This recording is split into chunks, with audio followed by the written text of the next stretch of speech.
Okay, tonight is Parsha. This is the new schedule. Wednesday is Parsha. Sunday, when I'm here, is Siddur, and Wednesday night's Parsha. What's my topic? My topic is Chatzos.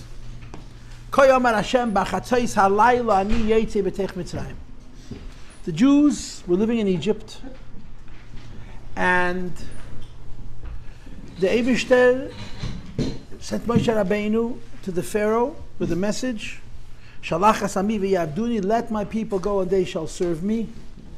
And of course Parei says no, but the conversation which I spoke about last week was Parei says to Moshe, who do you represent? And Moshe says, I represent Shem Havaya, Yud Kei Vav Kei. So Parei pulls out his ledger of gods. There's a whole big book of gods, and he looks through the entire list, and he says there's no such God. And he says to Moshe, you sure you mean Hashem? Maybe you mean Elokim. May you mean the God of nature. If you mean the God of nature, then I'll think about it, because I know about the God of nature. In other words, one God, the way the Avodah to work is there's many gods. One God is in charge of agriculture, one God is in charge of wine, another God is in charge of fertility, another God is in charge of sun, but the God of nature is one God that's involved in all of Teva. So Parei says, I'll think about it. But you tell me Havai, and he's not in my book. So he says to Moshe Rabbeinu, tell me about this God of yours. And Moshe Rabbeinu says, this is the God of the supernatural, of the miracle. And of course this becomes the impasse. Parei says there's no such things. Right? What do the scientists say? Everything that happens has an explanation. We just need a few more facts. And you can explain it scientifically based on laws of nature. And Moshe says, no, not this. My God can do acts that simply have no explanation with the members of nature. And last week's Parsha was a showdown. Moshe does something and the Chatumim repeat it. Moshe does something and the Chatumim repeat it. Moshe does something and the Chatumim fail to repeat it. Moshe does it when the Chatumim are afraid to show up in the palace, they're so embarrassed. So the force of Shem Havaya, which is above Teva, shows the Pharaoh that he's fighting with an enemy that he doesn't understand. It's transcendent. It's beyond him. And of course, Parei is playing this game with Moshe Rabbeinu. And it says in Chumash Rashi, this is the only way to explain it, is that at some point Parei becomes mad. Right? In the beginning, Parei has a strategy. He's fighting with Moshe Rabbeinu based on a certain approach, and he hardened his own heart. He's being very stubborn. It's like in America before the Civil War, they had a slave economy. The South was very, very rich because they had slaves. And you come to the slave economy and say, okay, let's cancel all the slaves. And the South says, excuse me, cancel all the slaves, we're going to become broke. We're not like the North. We don't have industry. We don't have, what do they call it? Mass production. We don't have, we're agriculturalists. We make cotton and tobacco, and we need slaves. So there becomes a fight, a civil war. Parei has a slave economy. The Jewish people are the slaves. He doesn't want to let them go. It's such a business, besides everything else. And he has a plan. He's going to fight Moshe as much as he can, even though he understands that he doesn't understand the true power of Moshe's God, Havaya, doesn't know what he is. But he's going to see if he can find weakness, if he can negotiate him down. And at some point, the Parei loses his mind. Meaning it's clear that he's fighting against a force that he has no way to manage. He has no way to handle. He's fighting against a force with whom there can be no negotiating. Havaya is not discussing, you give me and I'll give you. It's my way or the highway. And Parei knows enough to understand that there's no way this can end well unless he lets the Jewish people leave the country, and he stalls. And the Chumash actually says, V'ani akshes lev Parei, the first 5 makas, the Pharaoh hardened his own heart.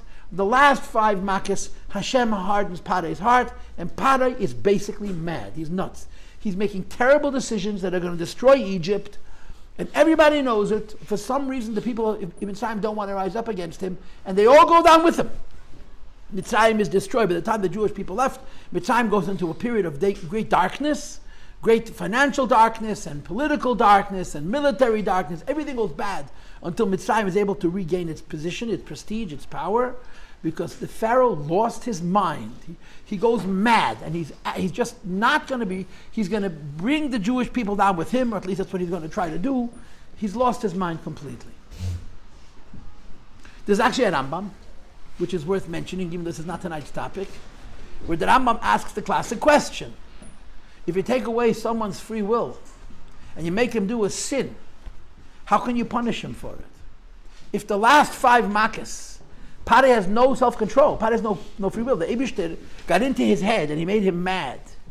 And he got into his head to such an extent that Pari is so mad that he's going to just cut off his nose, cut off his head to spite himself. Why is Pari held accountable for punishing the Jewish people if the punishment he's exacting of the Jewish people has nothing to do with his? It's a famous Rambam. And the Rambam answers that sometimes a person has done so many sins that part of his punishment is that they get him to commit additional sins and punish him for those also. In other words, the free choices that he had made when he had free will were so bad that the punishment he deserved was so severe that a part of it is that he should do additional Avedas, and he should be as if he chose those Avedas with free will, and he should be held accountable, and he should be punished for those as well. I'm sorry, free will is not tonight's topic, so you'll have to forgive me, Tzaddikim. I'm not answering that question. But this is what the Rambam writes. It's a very, very famous Rambam. A lot of the Rishonim bring it. All the Darshanim say it in their speeches, but God forbid they should quote the Rambam. They'd much rather take credit for themselves. And B'chlal, you're supposed to be ambivalent about the Rambam because he was never a philosopher. But I'm telling you the facts of life. Any idea that you hear in any sefer, read in any drasha, if it sounds really good, 9 times out of 10, the Rambam said it first, whether people know it or they don't know it. I once gave a class on my website, and a guy sends me a message. Well, you said it's a Ralbag. And he sent me a picture of the Ralbag, 4 pages. So I sent him back. It's a Meir Nevuchim. The Meir Nevuchim is 10 lines. It's a Ralbag. Why did you quote the Ralbag? I said, excuse me, the Ralbag copied it out of the Rambam. And he's arguing with me. Back and forth, till he finally realized that, don't you understand, you dunce? All the ideas that you read in the great Sfarim, especially the Chikei Yisrael, you took it off of the Rambam. And they don't hide it. He read it in the Ralbag. The Rambam he didn't understand. It was simply too short for his brain. The Ralbag says what the Rambam says in 4 pages. He doesn't understand why I didn't quote the Ralbag. It's because the Ralbag took it from the Rambam. Anyway, every good idea is originally a Rambam. That's just my take. Now, then you get to Makas B'chayres. Pari's mad. It's mamish a case of Tombas Nashti and Plishtim. He's going to bring down the whole country. He's not going to let the Jewish people go. That's how nuts he is. That's his place. And Hashem tells Moshe Rabbeinu, as he's standing in front of the Pharaoh, tell him that the next plague is the last. At midnight, Koyam Hashem, he's standing in front of the king, and he has the nevuah right in the palace. Koyam Hashem, God Almighty says to Moshe Rabbeinu, kachadzot laila at midnight, ani yetzi b'teich Mitzrayim, I'm going to go out of Egypt, u'meis kol b'chei b'eretz Mitzrayim, every firstborn is going to die, and the Yidden are going to be saved, and then you're going to beg them to leave. Come chasing after me with your pajamas, with the polka dots and the pom-poms. That's how the story goes. To the Fedish Medish from Rabbi whatever his name is, Bernstein, and Rabbi Bernstein. If he had pom-poms and he had pink polka-dotted pajamas, as a Fedish Medish, Rabbi Bernstein's Medrash, and he begs the Jewish people to leave. So the big issue is, what's this business with midnight? Why does Makas B'chayres have to happen at midnight? And the question is compounded. If it happens to happen at midnight, why does Moshe say kachadzot? Approximately midnight. You should say b'chatzos. Hashem says to Moshe Rabbeinu, tell the Pharaoh that the plague is going to happen at midnight. Why does Moshe repeat the words of Hashem inexactly? Hashem tells Moshe, tell him b'chatzos at midnight. Moshe tells Pari kachadzot. A, what's the big deal about midnight? That's the first question. And B, why does Moshe change the words of HaKadosh Baruch Hu from Bachatzos to Kachatzos? You can ask the question, I'm not promising to answer. I was going to answer the Kachatzos. Okay, to Rashi. Today's Chitas. Yeah, okay. Now.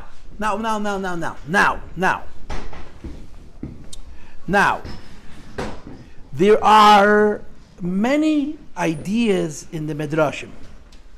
And one of the most amazing, I love this Medrash. I just saw it today for the first time. I was preparing today's class.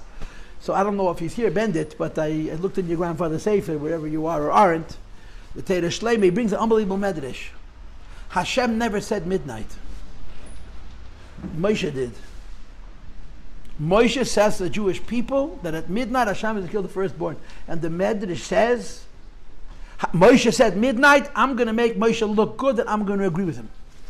There's actually such a Medrash that before the Eibush it says to Moshe, tell the Pharaoh, kachatzeis halayla, bachatzeis halayla, Moshe told the Yidden, you're going to bring the carbon Pesach, on the Chodesh Nisan he told them, you're going to bring the carbon Pesach, and you're going to put on your doorpost on your lintel, and you're going to sit in the house all wrapped up with your coats and your blankets and your gadlach and your walking shoes and the whole business. And at midnight, Moshe tells the Jewish people, Hashem is going to killing the firstborn Egyptians. So Hashem says to Moshe, tell that to Pharaoh. Not that the Eibush that chose midnight, Moshe chose midnight. Now, why did Moshe choose midnight? He just did. And Hashem says, I want to make Moshe look good. I'm going to go along with this. Such a very unusual pshat.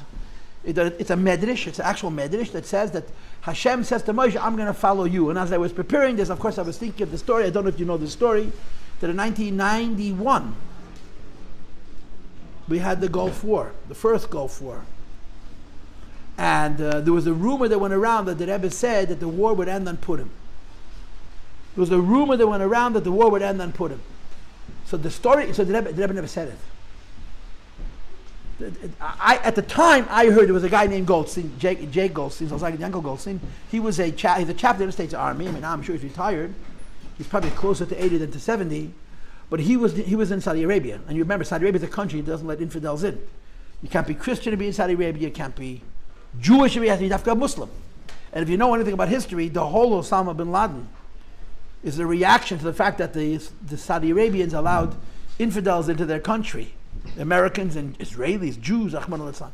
And of course, the worst part of it is that even when the war was over with Iraq, the infidels didn't leave right away. That created Osama bin Laden, who made his revolution in Afghanistan, and he knocked down the Twin Towers. That's really how the story played out. That's what happened.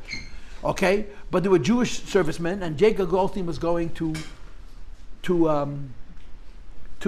Saudi Arabia to provide religious service to the, and I think he told the Rebbe that he's taking along a Megillah. So I heard that the Rebbe said to him, taking along a Megillah, you may not even need it. The war may end on Purim. You may not even need it. But apparently it's a different story where Rabbi Krinsky told the Rebbe that either it's written in the paper or people are saying that the Rebbe said the war is going to end on Purim, and the Rebbe said, I never said it. But if that's what they're saying, okay, so we'll end on Purim. And it ended on Purim, just like that. So it was a case where someone made a rumor in the Rebbe's name, and the Rebbe said, if they said, okay, you'll end Purim, take ended on Purim. Here you have a case. Moshe Rabbeinu tells the Jewish people, Chatzos, and Hashem said, he said midnight, Zolzai midnight. Could it just be that he knew that Hashem wanted that? Okay, that's already philosophy. But this is a medrash. Before you get to the philosophy, that's number one. Number two. And the number two, of course, is very, very involved. And it has to do with mysticism. Makas B'choires was different than all of the Makas. And I guess I'll say it this way. There are 4 events that have to do with the Exodus that have a very precise time, that the moment is exact. Number 1, midnight. Makas B'choires happens dafka at midnight, when the night is split in 2. Number 2, midday. Be'etzem hayom hazeh, 12 hours later to the second. When the day strikes midday. Be'etzem hayom hazeh means 12 o'clock exactly. The Jewish people physically leave the land of Egypt, and it had to be exactly, it's the same principle, just like this was midnight, this was midday. Number 3 was Kriyas Yamsuf. The splitting of the sea happens exactly as the morning is rising. There's a great precision, because it's a time of Gevura. It's a transition from Chesed to Gevura. And the 4th is Matan Torah. The moment that the Torah was given is very precise. Meaning, there are 4 events that are miracles. They're obviously miracles. But they're miracles that have to do with the meeting of heaven and earth, with the meeting of God and the world. And because these events are so deep, it's not enough that these events happen. These events have to play out in time and in space perfectly. Because there's something very precise and very exact, not just about the event, but about the meeting between God and world. And the first is Makas B'choires. Makas B'choires happens at midnight, because there's something about the death of the firstborn that makes it unique, that it requires midnight. And that's basically how it's understood by most of the Mefarshim and most of the Midrashim that I saw, that it happens at midnight because it needs to happen precisely at midnight. But there are 2 opinions about midnight, Rabbi Yossi. There are 2 opinions about midnight, okay? There's 2 opinions about midnight. The first opinion about midnight is, one half of the night ends, another half of the night begins. The first half of the night is Kabbalistically Gvura, take a chair, rub on the table. The second half of that is Kabbalistically Chesed. I don't know if you guys are aware of it. Kabbalists are very, very into midnight. Getting up at midnight. The first half of the night they sleep. Because of the 24 hours of the day, from midday to midnight, the time of Gvuras, or to say it in halachic terms, from midday to midnight, it's time of shikrus, of alcoholism, of excessive and abusive use of wine. But of those 12 hours, the darkest is the last 6. From sunset until midnight is the darkest time. So Mukabalim sleep. From midnight to midday is chesed. So there's a tradition that you get up at midnight, that's what they get taking khatzos, and they study Torah all night long. And all those other things are all based on the idea that from midnight begins a period of chesed. So chatzos is the bridge between a half a night which is gevura and a half a night which is chesed. Kriyas Yamsov happens at the moment of the transition from chesed to gevura. Why? Because Kriyas Yamsov, for lack of words, would be like Tiferes. The energy necessary to bring about the miracle of Kriyas Yamsuf requires a combination of Chesed and Gevura. There's only one moment in the day when Chesed and Gevura are joined together to one midah. That's exactly at midnight, and that's why this Makkah happens at midnight, because it's a moment of Tiferes. Why? One of the explanations is because it says a Chassidus based on Midrash Chazal that sometimes you have a miracle that says it's very unusual that most people can't do 2 things at once. You can only do one or the other. Hashem does 2 things in one act. Right, Noguf leMitzrayim v'Rafal Yisrael, the same action, inflicted death on Egypt, and it healed the Jewish people. In order for one event to simultaneously punish Egypt, to smite Egypt, and to heal the Jewish people, it has to come at a moment that bridges opposites, and that's why it has to be at midnight, because it's simultaneously being Gvura and Chesed, Gvura to Mitzrayim and Chesed to the Jewish people. It's like a Tiferes kind of an idea. That's one insight. But there's another insight, a deeper insight. And the other insight is kachacot doesn't mean when the first half of the night and the second half of the night converge, because then it would say bachacot, not kachacot. Some of the commentators say kachacot means when the night is split in half. If you have a whole loaf of bread and you split it in half, yeah? How much bread is in the split? 0. If a loaf of bread, you cut it in half. Here, one half is here. The split half is no bread. If you have time and you split it in half at the moment of midnight, how much time is midnight itself? The answer is 0. So the second interpretation of chatzos is not the bridge between chesed and gevura, the combination of chesed and gevura. It's time that has no time at all. It's a moment in time which literally takes no time at all. One of the examples for this is what we call bein hashmoshes, and I'm not talking about the alcoholism. I'm talking about the transition from day to night. Asara dvarim nivru be'erev Shabbos bein hashmoshes bein hayim. It's a Mishnah in Pirkei Avos. There's a moment of bein hashmoshes between Friday afternoon and the Shabbos. The Eibishter created 10 things. It turns out to be 12 or 13 that the Eibishter creates at the moment of bein hashmoshes. Now, why is the Eibishter create those things at the moment of bein hashmoshes? When you transition from Friday to Shabbos, the answer Rabbi say is because the weekday Hashem creates the world with speech. Shabbos, the Eibishter creates the world with thought.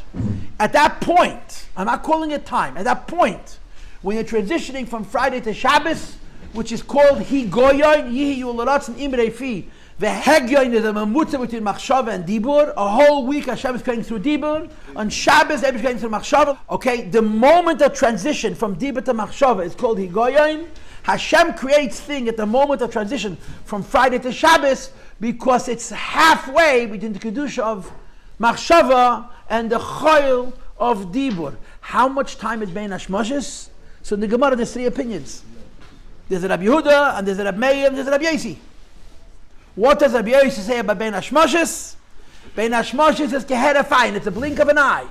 The day goes away, the night comes. How much time is bein hashmoshes? The answer is bein hashmoshes is not time. There's one shemesh, that's the sun. There's another shemesh, there's the moon. Bein hashmoshes isn't any time. It's when one ends, the other begins. It's the split. Chatzos, according to the second interpretation, is the same idea. It's not the point where chesed and gevura are fused. It's a point in time that is not time. The second before was a moment. The second after is a moment. The point of splitting it in half isn't a moment. It's a theoretical unit of time. which leads me to a classic idea that you know from Chassidus, from Kabbalah, which is the idea of tshuva. And for those who come to my shir in Chassidus in the morning, you've been hearing about this for a while now. There's a rule in Torah, every mitzvah has a shiur. Every mitzvah has a shiur. Right? The tefillin has to be a certain size. The two has to be a certain size. The lulav has to be a certain size. The desek has to be a certain size. The hadassah has to be a certain size. And you have to do the mitzvah for a certain amount of time. How much time do you have to wear tefillin to be yotze the mitzvah of tefillin? How much time do you have to wear tzitzis to be yotze the mitzvah of tzitzis? How much time do you have to hold a lulav and sit in the sukkah to be yotze the mitzvah of sitting in the sukkah holding a lulav? How much time does it take to take tshuva? The answer is none at all. In a split second. Tshuva takes time practically, but mystically and philosophically, tshuva is above time. The famous story with the Rebbe Rayatz, the Frierdiker was in a train in Berlin. He was leaving Germany, and there was some Germanic Rabbanim who were seeing him off. And one day, based on Germanic Rabbanim, he rolls up his sleeve, he looks at his watch, and he says to the Frierdiker Rebbe, "Nach geblieben eine Minute." 1 minute remains until the train departs. So the Frierdiker Rebbe says to him, "There's enough time for tshuva." How much time does tshuva take? Theoretically, none. How much time does makas b'chaydos take? Theoretically, none.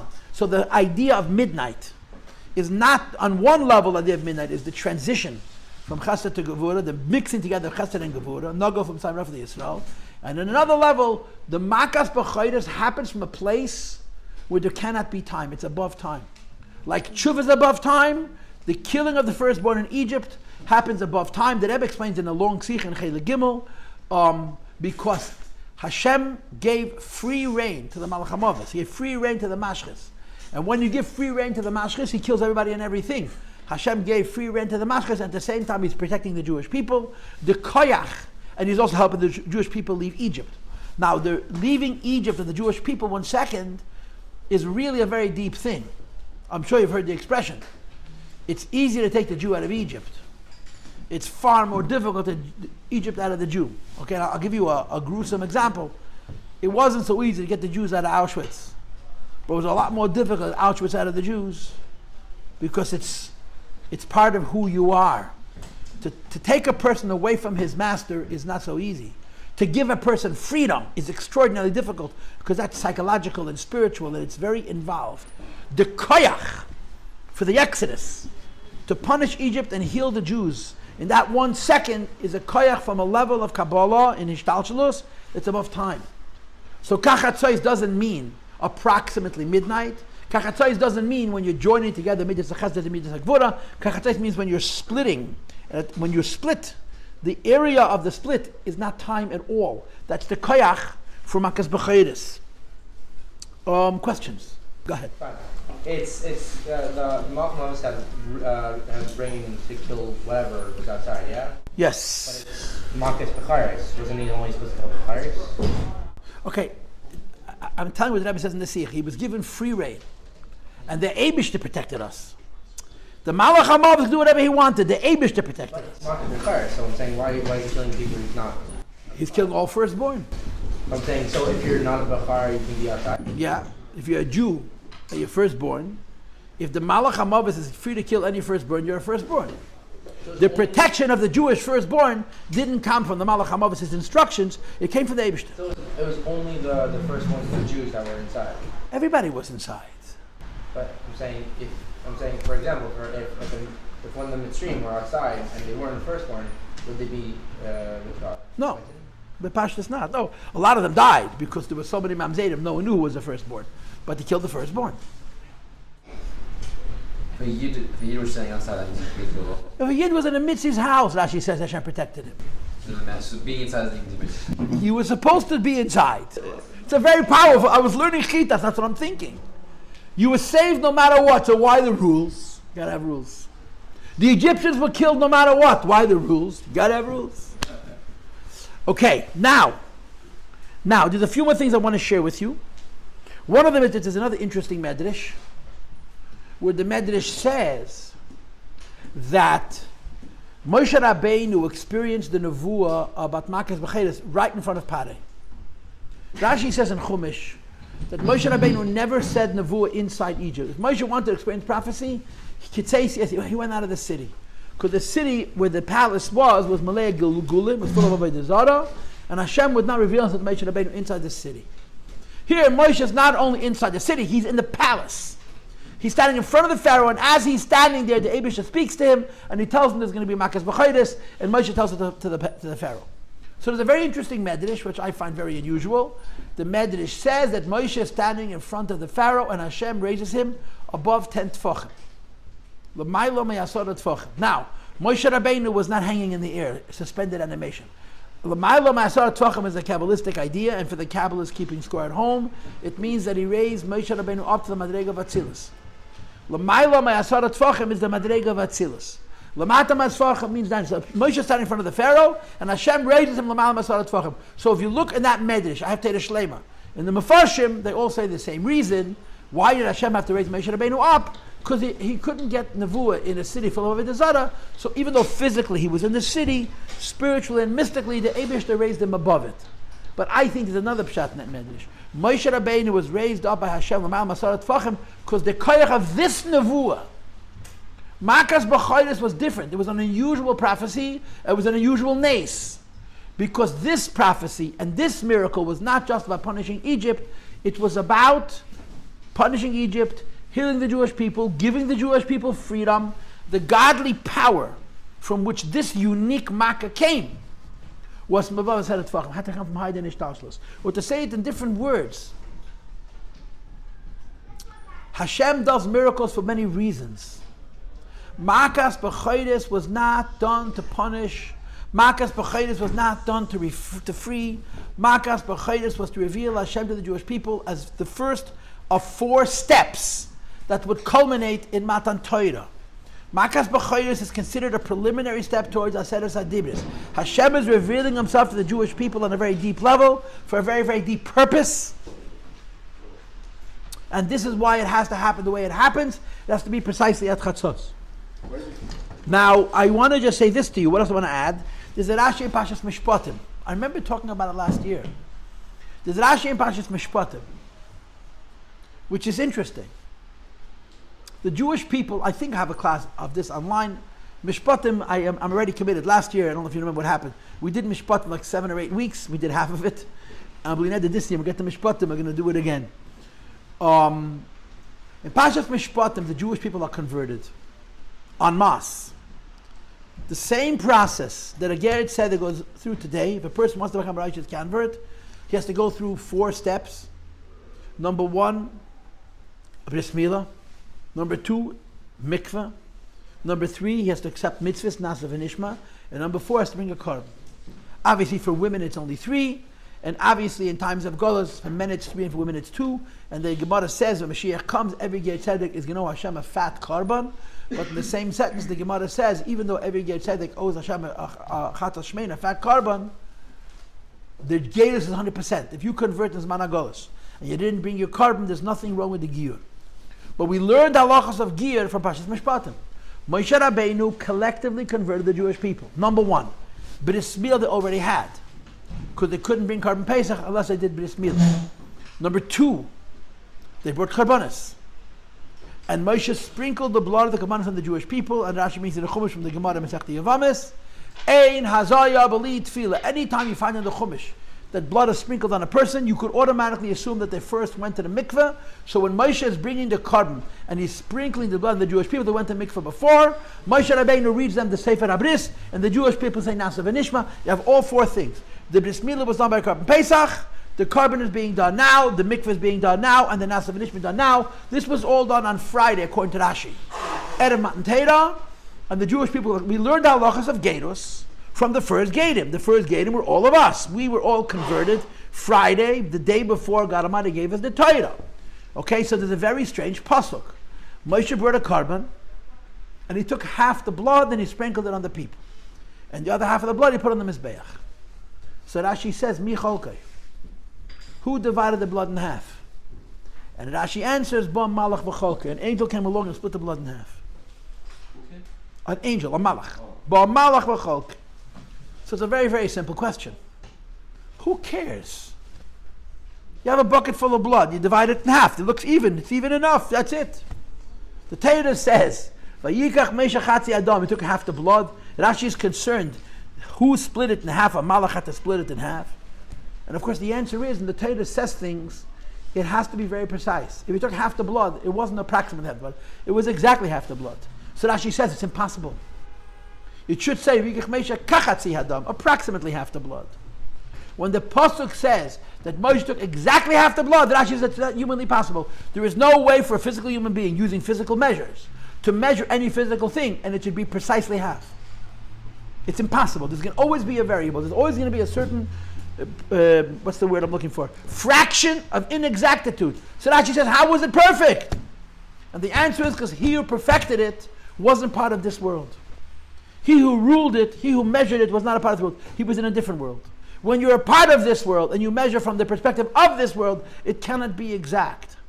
If it's going to be exact, it has to be from someplace else. And that's the pshat in this medrash, that when Moshe says, kachatzi halayla, Hashem raised him above this world, because it's only from that place that Moshe is able to identify half a night exactly. Without any margin, without any percentage, without any inexactitude. And Moshe says, the Bakas B'Cheres either happens when the two halves of the night join, or in a deeper level still, where half night is split. And it's a moment which is above time. And at that moment, the punishment of Egypt and the healing of the Jewish people, and giving the Jewish people the sense of freedom that they would need to walk out of Egypt and become free people, physically and psychologically and spiritually and so forth and so on, has to happen at a moment which is above time. That's the meaning of Chatzos. That's why it has to happen exactly at midnight.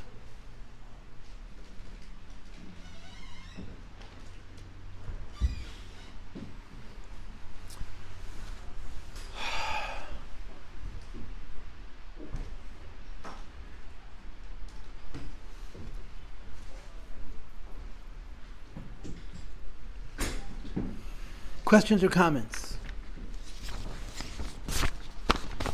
So I'm just going to finish with a thought. What's the lesson? What's the lesson of this? What's the lesson of the idea that Kriyas Yamsuf happens exactly at Chatzos? The lesson, I think, is Lokel Gemer Alai. That means we are not able. You know the story with the Rebbe Rashab. You can tell a thousand stories like this. There was a chassid by the name of Vichah de Masmid. He was fanatic from. I mean, if he was alive today, he would be He would diagnose as OCD. They'd putting him on medication. He would wash his hands for bread 4 or 5 times. He'd boil an egg. He'd open up the egg. He would check the egg for a blood spot. He'd check it and check it and check it and check it. Give it to you to check and you to check and you to check. There's no blood spot. And say, I don't want to eat it. You eat it. He was mamish compulsive. He was eating in the Rebbe Rashab's own house. And he washes his hands for bread. He checks his nails. It's perfect. They're dry. Washes his hands, a whole washing. Everyone's in the middle of the meal because he came in late because he was never davening. He washes his hands. He's not happy. He dries his hands. Takes forever and a half. Takes another towel. Does the whole thing again. The Rebbe Rashab is watching him. He washes his hands 3 times until he's satisfied. So after the 3rd time, when he sits down to eat bread, the Rebbe Rashab mutters, "Each is good. Now it's good. Now it's good. Now it's good. Now it's good." What's the point? The Torah was given to non-angels. If a person is looking to be perfect, they'll drive themselves mad. You follow halacha. And you should know that Rebbe was the best example of that. The Rebbe was never firmer than the Shulchan Aruch. I can give you 1,000 examples. How the Rebbe followed the Shulchan Aruch, but he never was more firm. I'll give you one simple example. I watched the Rebbe eat many, many times. It was very hard to watch the Rebbe eat. Especially challah and especially matzah.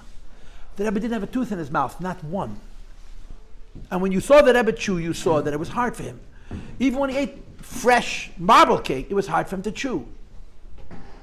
The Rebbe would break off a piece of cake, and it was a large piece. It was a pretty big piece. And he put a big piece in his mouth. Because that's the halacha. You're allowed to put a morsel of food into your mouth the size of a kabeya, of an egg. An egg is large.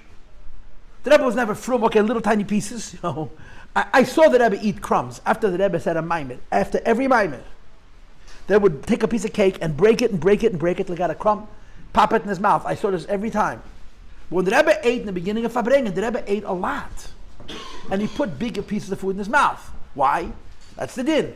And the Rebbe didn't block his mouth like this. The Rebbe chewed with his mouth closed, but you could watch him chew.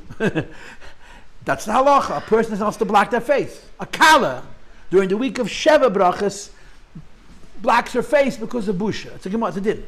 A regular person sits at a table, what are you ashamed of? You're doing a normal activity, you're supposed to eat, so you eat. You're luckily not allowed to be based. Halachically, it's not necessary. So covering your face is OCD. It's being more religious than the Torah, more tznius than the Torah. The Rebbe was never that way. I'll give you another example. The halacha is you're not allowed to drink a whole cup at one gulp. But you're not supposed to sip it either. 2 or 3 gulps. That's how the Rebbe drank. You can see it in the videos. That would finish his cup. A holy man did little sips, you know. The Rebbe was always on the center. He never was more frugal than the halacha. There are thousands of examples for this. Thousands of examples for this. The point is, you want to wash your hands to be perfect, and the second time it's better. It's impossible. You go on. And a malach comes along and makes it perfect. You do mitzvahs to the best of your ability. Nobody's perfect. We're not meant to be perfect. We're meant to live in this world, and if you have to split something in half, you split it in half. It's not exactly half, it's approximately half. And all of the situations that we face as Jews, we're constantly dealing with issues where the halacha tells, do it this way, and we do it. And we say, I could have done it better. And the answer is, the malach is going to come and make it perfect. You do your best. That's all you got to do. And it's one of the lessons, especially if you follow the medrash with which I started this class. There was Moshe's idea. Moshe came up with midnight, not the Eibishter. And Hashem says, okay, Moshe says midnight. And Hashem raises Moshe above 10 cubits so that midnight should be precise. Hashem gives Moshe Rabbeinu a koyach that half should be exactly half. Our job is to do the best we can. It's enough. That's all you got to do. The Eibush doesn't expect more. You know the famous story with the Rebbe Rashab. It says in the Haggadah he's supposed to split the middle matzah in half. The big piece he put it for Afikoyman. The small piece he put. So some yukkel sitting by the matzah there, he's measuring which half is bigger. So the Rebbe Rashab says any bigger piece, it has to be measured so the smaller one is bigger than him. You understand? Big and small. You have all over life we face that idea. And the answer is we do what we have to do. The Malach will come and make it perfect. It's one of the lessons of this story of kachadzos and bachadzos. Okay, ma'ariv.